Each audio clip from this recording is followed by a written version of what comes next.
Ellipse is a set of all points whose distances for two focus points. So F1 and F2 are focus points called the foci. So we're talking about ellipse. Again, it's a type of conic.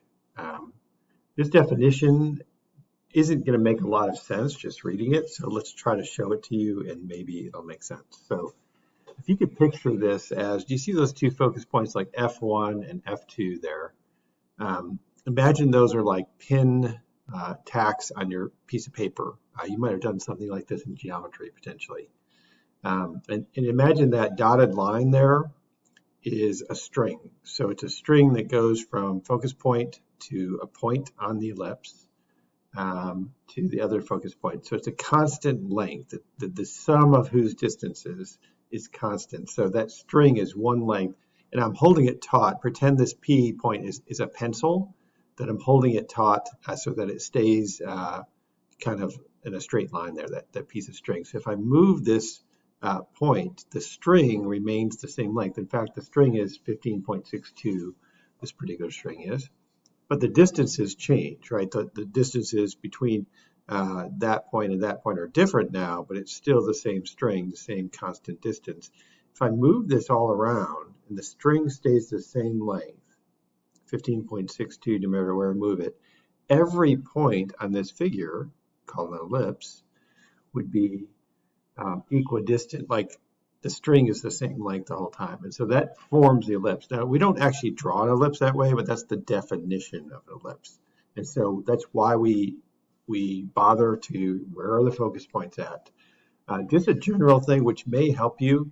If an ellipse is really squished, like if it's really, kind of, it'll have the major axis. We'll talk about that in a minute. But the focus points will be right towards the end of that.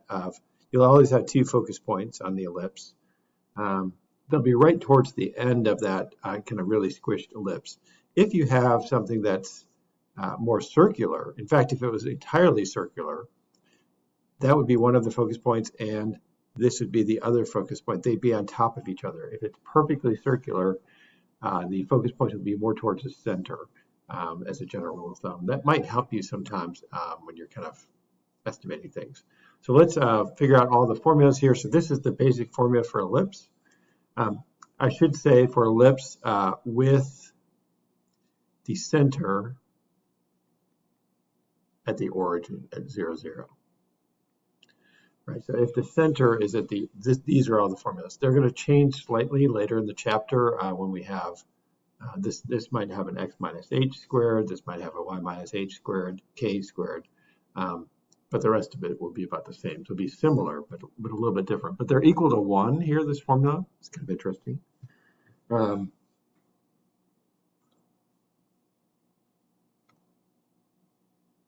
So this, let's talk about the figure first here. So the distance from this point to that point is the major axis. You can tell this is a horizontal ellipse. I think it was called a horizontal ellipse. This point right here is called the vertex, and this point right here are the vertex. So again, the major axis there is the horizontal axis because it's longer than it is tall here. The minor axis in this case, the shorter axis, the smaller axis goes from this point to this point. And those points are technically called, this point and this point are called co-vertices. Co-vertices. We don't really refer to that name very often, but it's nice to know the main vertex there are on the major axis. So in this case, it's horizontal. These points right here, this would be a focus point. You can call that F1 if you wanted to, and we call this F2, just to designate that they're different points there. The distance that those points are away, so this distance from the focus to the center is a distance of c. Same thing this way, so you can write this on your paper. I'll allow you this on the formula sheet as well. The distance from the vertex to the center, from here to here, is a distance of a. So a is always larger than c for an ellipse. That's always true. And the distance from the center of the vertex is also called a. So really, you have the distances here. So major axis would be A plus A, which is 2A. And then in the other direction, from the co-vertice to the center, that distance is called B. That half of the minor axis is B, and the other half of the minor axis is also B. So this is equal to 2B, 2B and up to B. The focus points are already labeled there. They're plus or minus C, 0. And the vertices are already labeled there, plus or minus A, 0. Those are two different points, but I just kind of shortcutted it. This formula is always true for an ellipse. Be careful when we get to hyperbolas, that'll be a slightly different formula. This is saying two things. It's saying A and B are always both positive. A, B, and C are always positive, actually. They're distances. But A is always bigger than B, which kind of makes sense, because remember, A is part of the longer major axis, half the major axis, whereas B is half the minor shorter axis. So it's always longer than B. And there's one more thing I wanted to point out. So I don't have it on here, but I think it's on here. So we'll learn about it in a minute. It's called eccentricity. You might as well put it as one of your formulas. So eccentricity, which is equal to C over A, I believe. Let's see, C over A. Yes, that's true. And we'll get to that in a minute. Vertical ellipses. So these are the formulas for a vertical ellipse. So let's start with the major axis. Whoops. Let me do a different color just to keep it consistent. Okay, so the major axis goes from vertex to vertex. It's the major one. You may notice, like, well, let me get to that in a minute. Minor axis. Right there. I didn't mention this earlier, but this is what's changed. So from the horizontal to vertical ellipse formula, the A and B are switched. So it's vertical, which means the longer value A is underneath the vertical y-axis, whereas in the other formula, X was horizontal, so the bigger value A squared, is below the X term, which X is horizontal movement, Y is vertical movement. So sometimes it helps to easily remember which one's which. So this point is the vertex point.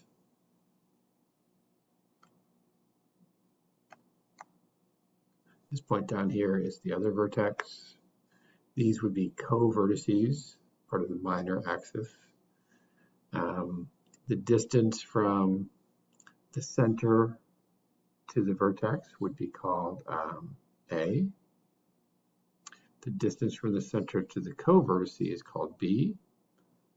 And the distance from the center to the focus point is called C. And that's the focus right there. And that's the focus right there. So it's helpful to have this picture for your formula sheet so you can kind of identify the A, B, and C. Usually we're given kind of A and B, or A and C, or C and B, and we can figure out the others using this formula, right? If you know two of the three, it's almost the Pythagorean theorem. It's not quite. A squared is almost like the hypotenuse there, but if you're given two of them, you can usually figure out the third. This formula is the same, so it's 2A. This one's 2B. These points are a little bit different. You notice the focus points are, instead of plus or minus C, 0, it's 0, plus or minus C. Again, these are both for origin is the center, and this is 0, plus or minus A. And again, that formula there in the top left is saying the same, top left is saying the same thing. A and B and C are both positive, and A is always bigger than B, so that's always true. And that's your main formula for the ellipse that we have to figure out, basically A and B, to write the formula. Okay, eccentricity is C over A for both types. It's just a ratio. It actually can be, so let's see, can it be 0? I think let's think about a circle. So eccentricity could be 0 actually. So I think that's actually true. So if C over A, so if in this case, remember the center, the focus points are both there. So the distance from the center to the focus point is 0. So it'd be C would be 0. So it'd be 0 over some value for A, and that would be equal to 0. So it can actually technically, if it's a circle, it can be equal to 0. So the smaller eccentricity is, or closer to 0, the more circular it is, if that makes sense. This one's just a little bit squished, it's 0.52. This one looks pretty squished, so it's 0.87. So I guess it could go to 0.9 something, that'd be really squished, right? So just in general, that's what, it's a measure of how squished the circle is what eccentricity is. 1 means it's, or close to 1 would be it's really squished, and close to 0 would be it's not very squished. Planets actually move in elliptical orbits. The sun is the focus. It's interesting because there's only, there's no focus over here, right there, where you'd expect one, but sun is the focus of the elliptical orbit. So that's kind of interesting. But these are the different eccentricities, right? So which one is the most circular orbit here of all of them? And so the most circular orbit would be the Venus, right? Because it's not quite a circle, straight circle, but it's just a little bit squished, not very much. And I don't know if you consider Pluto a planet, but it has the most squished. So its orbit is more squished, kind of a elliptical, like what we think of an elliptical type of orbit, where it's 0.25. So, and then this is like the perihelion, aphelion. So what's interesting is, the Earth moves around the sun, where the sun is the focus point. And you would think, I think this is, in the wintertime, United States is over here, which we're actually closer to the sun. And so you'd think wintertime would be, I guess, the hotter season. But because of the tilt of the Earth and how much sun we get, even though the Earth is closer to the sun, I think that's the way it works, that because of our tilt and our orbit, we don't get as much sun.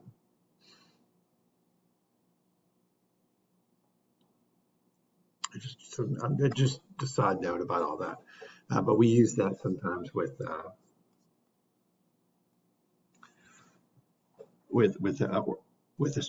astronomy.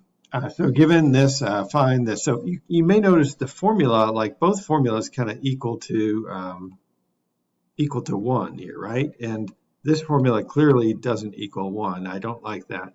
So we have to make it equal to 1. So this is kind of a neat move we do. So we just divide by whatever that number is. And so we're going to divide by 36 in this case. And it should simplify pretty nicely here. So this equals 1. I like that. 9 over 36 is like 1 over 4. So this ends up being y squared over 4.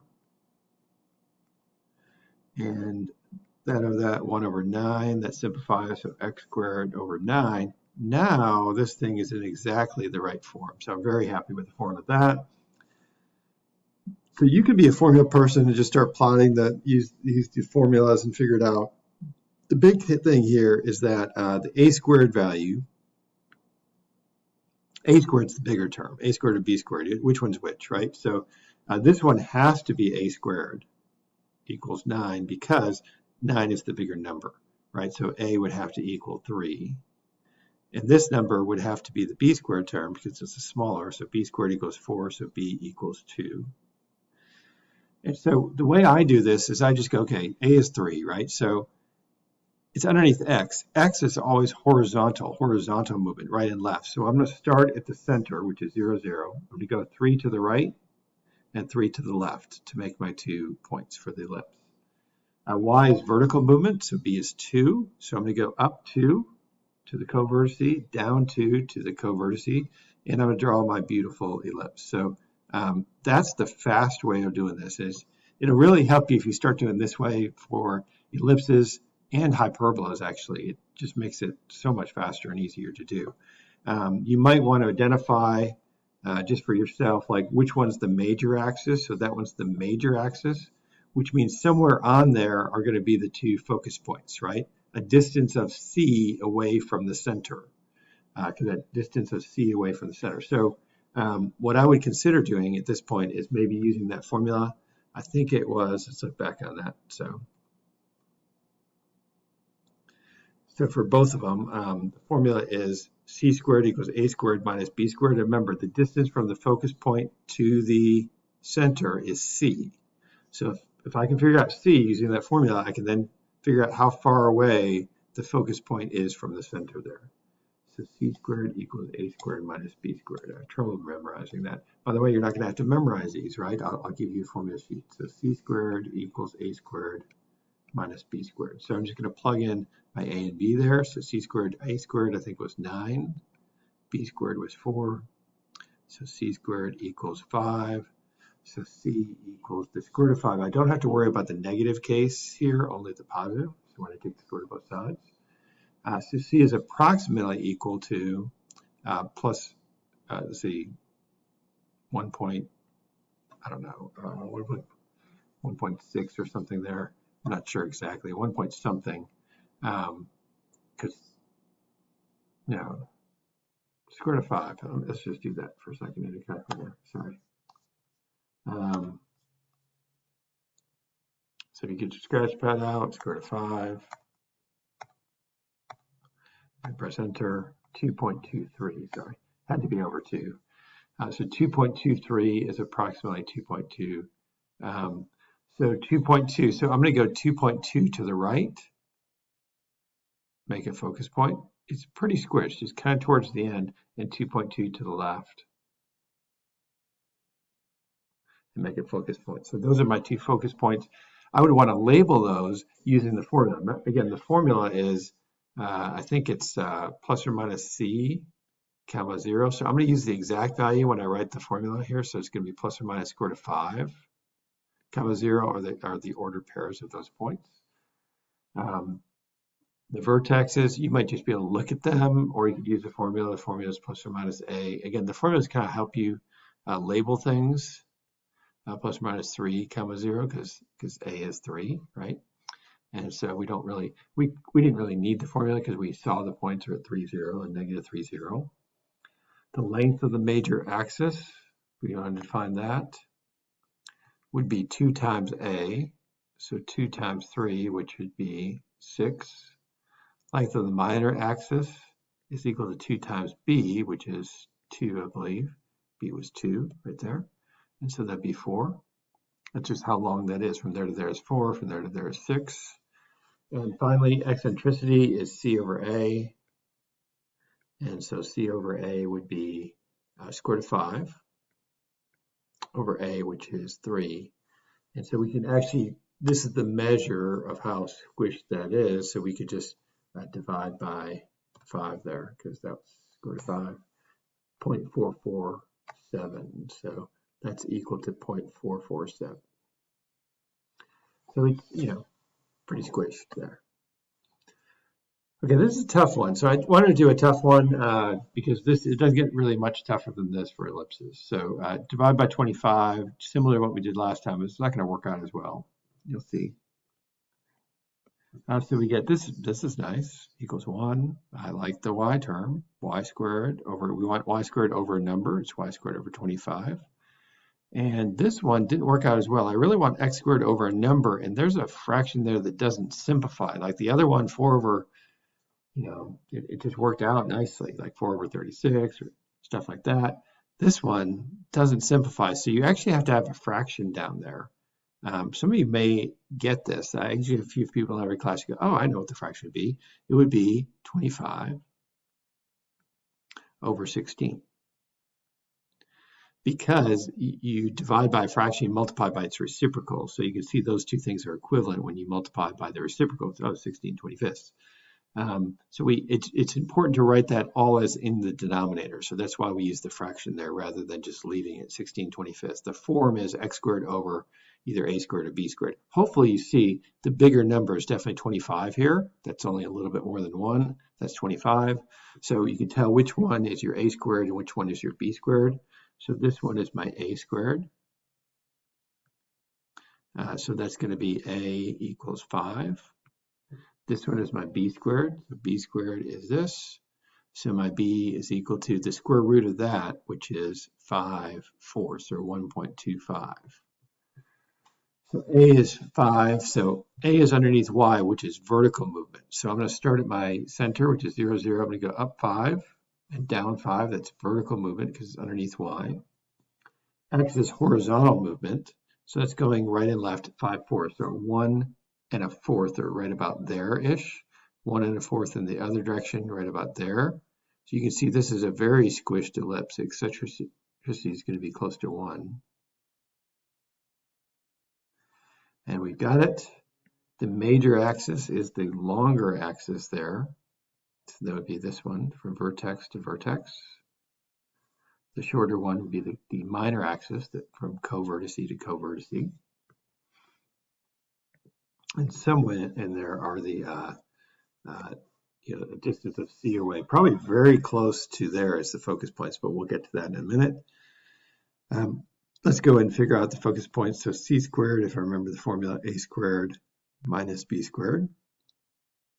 You might need a calculator for this section because it's got a lot of, so that'd be what, 25/16.